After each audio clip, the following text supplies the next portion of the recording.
Hello, good afternoon. Recent polls reveal that over 60% of Israelis now demand Prime Minister Benjamin Netanyahu's resignation, following leadership failures exposed during the October 7th war. The fallout has been swift, with opposition parties intensifying calls for his removal, exposing deepening divisions within Israel's political sphere. Should Netanyahu resign, it could drastically reshape the Israeli government. Also, the shadow of political prosecution looms over his future. As the country faces the prospect of a post-Netanyahu era, what could this mean for Israel's domestic politics and its impact on the global stage? Welcome to In Depth.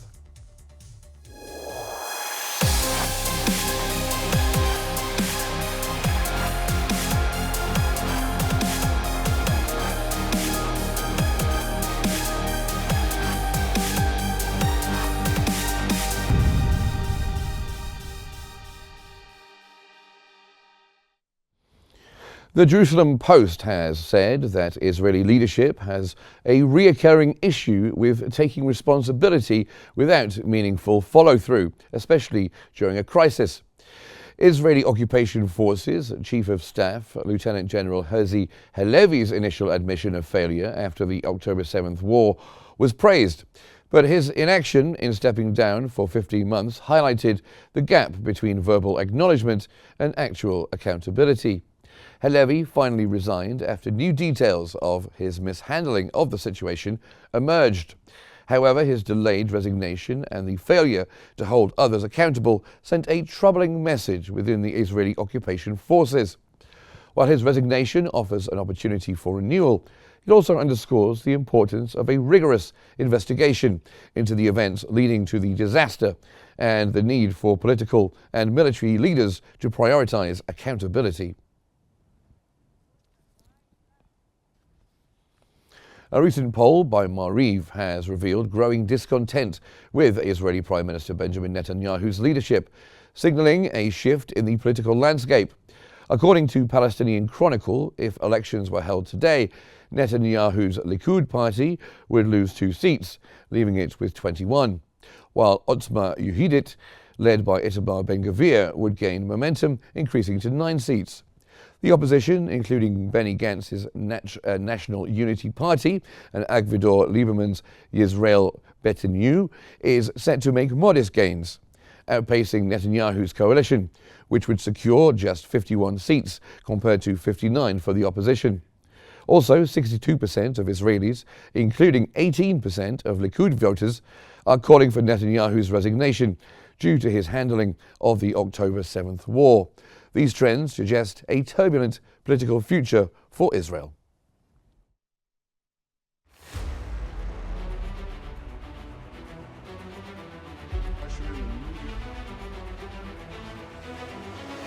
In Israel, a palpable tension fills the air as over 60% of Israelis demand Prime Minister Benjamin Netanyahu's resignation. A survey conducted by the Lazar Research Institute revealed widespread dissatisfaction, with many citizens criticizing Netanyahu's leadership during October 7 war, which left the nation reeling and sparked protests in cities like Tel Aviv and Haifa.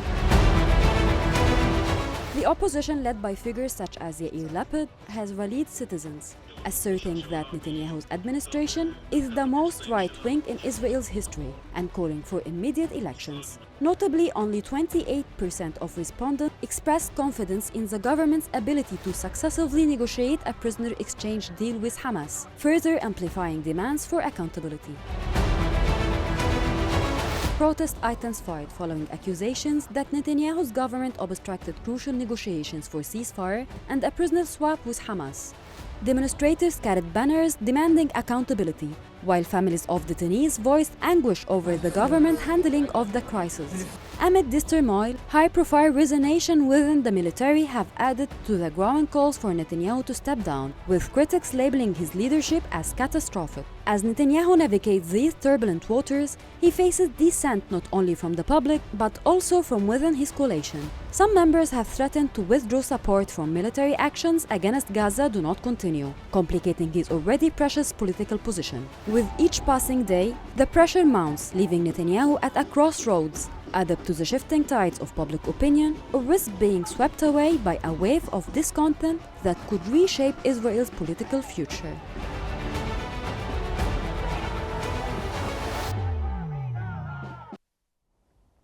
So Netanyahu is facing a deepening leadership crisis as public outrage intensifies and military defections rise. A recent poll shows 62% of Israelis demand his resignation, amplifying pressure from the public and within his own coalition. As dissatisfaction grows, the situation appears increasingly untenable for the Prime Minister. Now, to help us with these issues and talk further about them, we are joined by Professor Ashraf Oka, a political analyst and international relations expert, joining us from Ramallah. Also, Khaled Dawood, Al Ahram Weekly managing editor, who's in Cairo. Thank you very much for joining us here on the program. Mr. Oka, what are the main reasons, would you say, that are behind the growing dissatisfaction with Netanyahu's leadership? Firstly, his failure on the 7th of October and his failure of managing the war and not to release the detainees in a way that should be smoothed, and preferred the military choice and considered that killed the number of detainees. So the public opinion in Israel is demanding Netanyahu's resignation and held responsible, and is trying to hold the security forces the failure due to all the resignation, as he wants to escape a failure. What shows up of the scenes that this used the lies inside Israel and never achieved its goal. The Israeli media stated that it's a shame to talk in our studios on two words, which is the absolute victory that should be eradicated of the media dictionary in Israel. So these lies were behind these slogans and phrases, and the military goals never achieved. In addition, that this far-right project is harming the Israeli democracy, as they wanted to control the political pillars of what is called the judiciary system. All the proofs proved that the far right that is harming the state institution, as the issue of the balance and the hardlining of the Haredim, that one of the biggest issues and the direct conflicts between the Minister of Justice and judges, as a proof of Netanyahu's failure in managing internally and militarily from the other side. And he was the cause of all the tragedies. So we notice these are the main reasons of the non-satisfactory of the public opinion. Everyone should or calling from held him responsibility, and I think that his days are limited. And we notice that the governing coalition start to be taken as they entered the deal by the factors in the field and regional and internationally factors by the Egyptian pressure and the Netanyahu's pressure upon Netanyahu. Now, Khaled Dawood, with Halevi's resignation and being forced to step down eventually after months and months of criticism over his handling of October the 7th, does that put more pressure onto Netanyahu now that Halevi's gone? Well, thanks for having me again, Mark. I mean, indeed, you pointed to probably to one of the most important factors in the increasing calls for Mr. Netanyahu's resignation after the truce between Hamas and Israel went into effect. The resignation of the Israeli Chief of Staff, Halevi, and the commander of the Southern Command, which is basically responsible for Gaza and overseeing Gaza. The resignation of both those figures have again increased the pressure on Netanyahu to leave his position, and probably, I mean, it was like almost common knowledge over the past 16 months that Netanyahu does not want for the war to stop in order to avoid this moment of accountability. I mean, again, throughout those lengthy months in which more than 47,000 Palestinians were killed, he was always trying to avoid the collapse of his coalition by continuing the war and claiming that military force is the only way to return the hostages. And it was very obvious that the minute this war comes to a stop, especially for a relatively lengthy period compared to the first truce, which only lasted for a week, the minute the fighting stops, there's going to be this increasing calls for accountability for Mr. Netanyahu. We've not only seen the resignation of Halevi and the commander of the Southern Command, but also the increasing demands for the formation of a state commission to investigate the October 7 attacks, which is something that has been bizarrely delayed for those past 16 months now. Probably Netanyahu cannot avoid those kinds of demands for the commission of inquiry. But my main fear, to be honest with you, Mark, considering the experience of the past 16 months, is that usually Netanyahu, whenever it gets so kind of squeezing on his political position and his future, he resorts to war and military escalation. And that's actually a very well-known tactic among the Israeli politicians. And let's not forget that around early September, when there were the bodies of 6 Israeli soldiers, 6 Israeli hostages discovered, there was like tremendous demonstrations against the Israeli prime minister demanding his resignation. But his way out was to launch this war against Lebanon, the assassination of for late Secretary General of Hezbollah, Mr. Hassan Nasrallah, followed by the assassination of Mr. Ismail Haniyeh, the leader of Hamas in Tehran, and the war against Lebanon that lasted for almost 2 months. So usually the fear, in my opinion, is that facing all those kinds of internal pressures, he might resort to both to the pressure of the extremist, let me say even terrorist members of his own cabinet, such as Ben Gvir and Smotrich, to resume the war in Gaza immediately after the first stage of 6 weeks, of 42 days. So that's one actual fear. And we've already seen, Mark, the delay in the withdrawal of the Israeli troops from South Lebanon. So which might lead to some sort of escalation, heating up of the border again between Lebanon and Israel. So any military escalation at this stage will probably be administered and encouraged by Netanyahu to avoid this increasing calls of accountability after the ceasefire went into effect on January 19. Yes, I think there's a long history, isn't there? And with Netanyahu, especially of leaders turning to war to shore up their popularity when they're facing difficulties. So let's talk about popularity. Ashraf Oka, 62% of Israelis are calling for his resignation, 18% within his own party. What role do public opinion polls play in influencing Netanyahu's political future? It is a very significant in the transformation in the Israeli public opinion based on their trust for his leadership.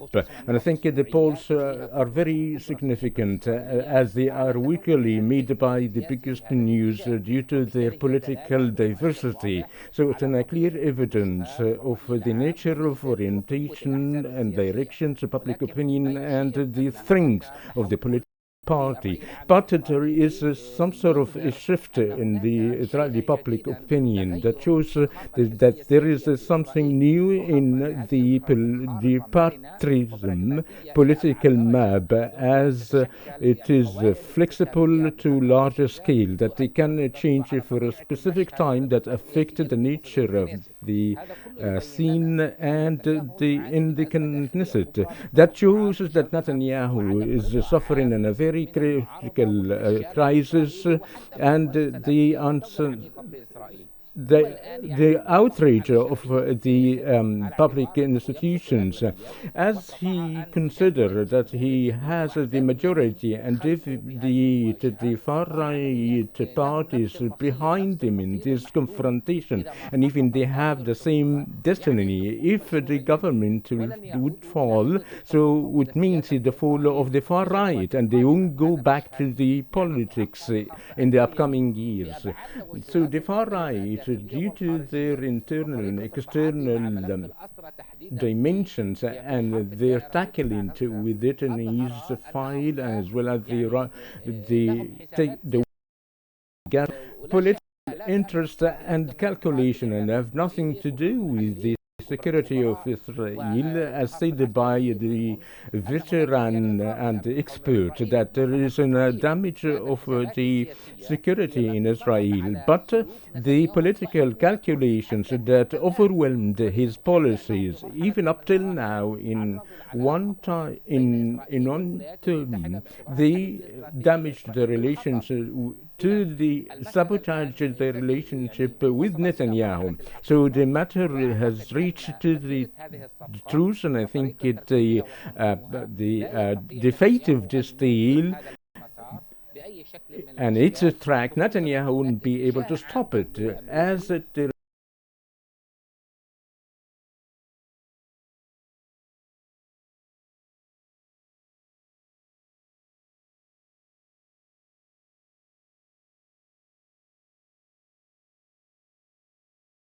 this shouldn't be happen, particularly that the regional approach, particularly in Saudi Arabia and Egypt, in the framework of the international pursuit to the solve the problem, and to make it the American administration that the region interest and the needs of USA would require comprehensive and just solution of the Palestinian cause.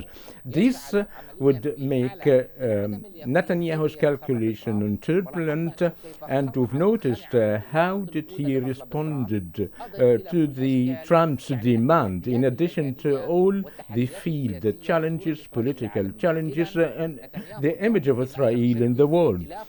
Netanyahu is in a deep dilemma. Even the coalition of three components are living based on a very big crisis and division. So if Netanyahu shouldn't find an approach of the need of Trump and the USA, and to reach in the region in a peace, and between the pressures imposed by Smotrich and his allies in the far right, particularly in the West Bank.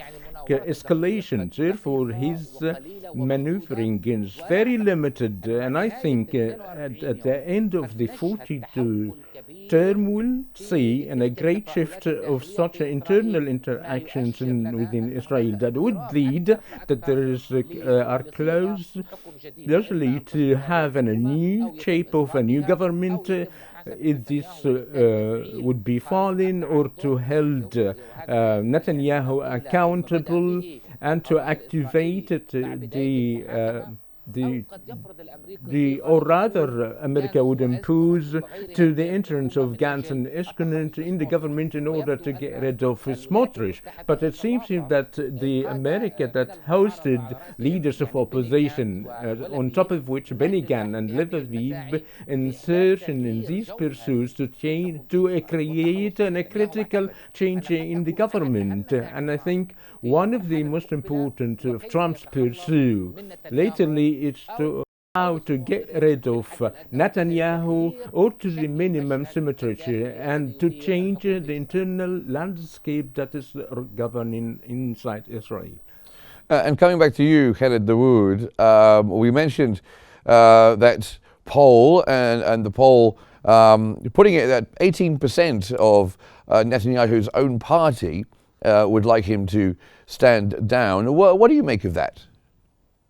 Well, this means that it remains to be a relatively low percentage. I mean, again, the right-wing camp in Israel, they are very aware that if Netanyahu gets to resign, this would cause a problem for the entire right-wing project. I mean, we've already seen Mr. Ben-Gvir, the Israeli National Security Minister, has resigned, but the Israeli Finance Minister, Bezalel Smotrich, decided to stay in the cabinet, even though he voted against the ceasefire deal. Because, again, opinion polls in Israel, they clearly show that if Smotrich gets out of this current government, his chances to get into a new government is going to be very small, because his party is not even going to reach the threshold high enough to be able to enter the Israeli parliament. So actually, this is one of the challenges that's facing Netanyahu, how to keep this coalition together and to prevent its collapse, because again, the conditions have changed. It's not the same circumstances that existed when the current government won the elections in late 2022.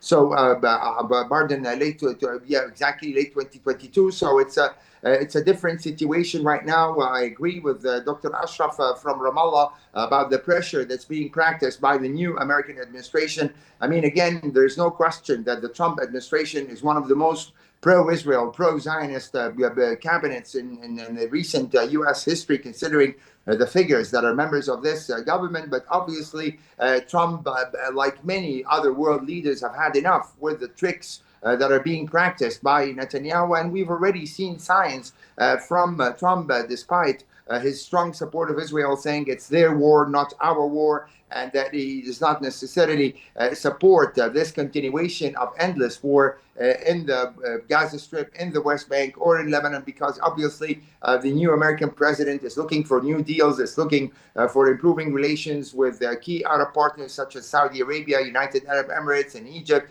We've already seen Saudi Arabia pledging to invest over $600 billion in the U.S. economy, and that, again, Saudi Arabia might be the first Arab country that Trump might visit after taking office. So, I mean, these are all indications that if Netanyahu is going to be a stumbling block in the face of those kinds of wide-scale plans by Trump to get investments for the U.S. economy, probably the United States has enough leverage to be able to pressure the internal Israeli political scene into ousting Netanyahu and looking for another prime minister. But again, let's not minimize the rising influence of the right wing in Israel. They continued to win elections over the past 20 years. Unfortunately, the opposition to the Israeli prime minister is not as strong as many would expect. Benny Gantz, when he resigned from the government, this did not immediately result in the collapse of the Netanyahu government, and the same for Eisenkot, or even the Israeli defense minister, Yoav Gallant.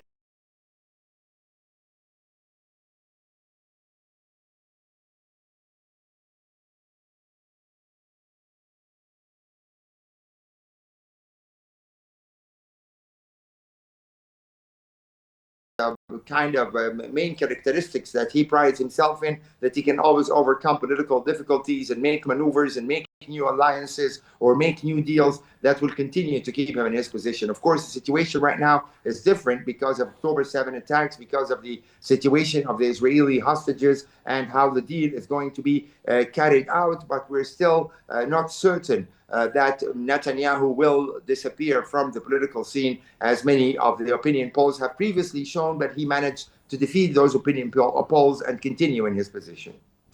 That is true. Like a cat with 9 lives, he always manages to get through, does he not, Professor Oka? And also, when it comes to the fragile ceasefire in Gaza, how might that impact Netanyahu's decision-making?